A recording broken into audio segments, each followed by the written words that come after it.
দিন শেষে আপনার মাথায় একটাই চিন্তা, এত খাটছি তবু পকেট ফাঁকা কেন? সবাই যখন টাকা ইনকাম করে ঘরে বসে, তখন আপনি কেন শুধু কষ্টই পাচ্ছেন?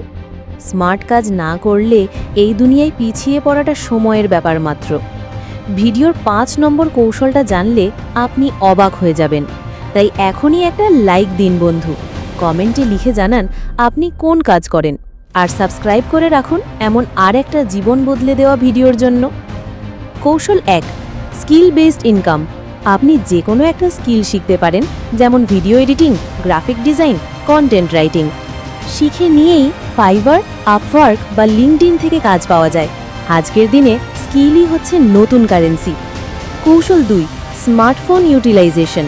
স্মার্টফোন দিয়ে শুধু স্ক্রোল করবেন না, রিল, শর্টস বা টিউটোরিয়াল বানিয়ে ইনকাম করুন।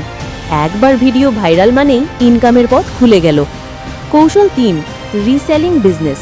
আপনি চাইলে দারাজ, আলিবাবা বা স্থানীয় মার্কেট থেকে পণ্য নিয়ে ফেসবুক পেজ বা হোয়াটসঅ্যাপ দিয়ে বিক্রি করতে পারেন। আপনার ইনভেস্ট ছাড়া শুধু মার্কেটিং দিয়েই ইনকাম সম্ভব। কৌশল 4, ডিজিটাল প্রোডাক্ট বিক্রি। ইবুক, ক্যানভা টেমপ্লেট, প্রিন্টেবল টুল বা ছোট্ট গাইডলাইন বানিয়ে গামরোড বা এটসিতে বিক্রি করুন। একবার বানান, 1000 বার বিক্রি করুন। কৌশল 5, প্যাসিভ ইনকাম সোর্স। একটা ইউটিউব চ্যানেল, ব্লগ বা অ্যাফিলিয়েট সাইট বানিয়ে ফেলুন। হয়তো আজ আয় হবে না, কিন্তু 6 মাস পর আপনি নিজেই বিশ্বাস করতে পারবেন না যে ঘুমিয়ে থেকেও টাকা আসছে। জীবনে সবার জন্য একটা সুযোগ আসে, কিন্তু চিন্তাটা যদি শুধু পরিশ্রম হয়, আপনি কখনো সেই সুযোগকে ধরতে পারবেন না। এখন আপনি কোন পথে যাবেন? পুরনো পথে হাঁটবেন নাকি স্মার্ট পথে চলা শুরু করবেন?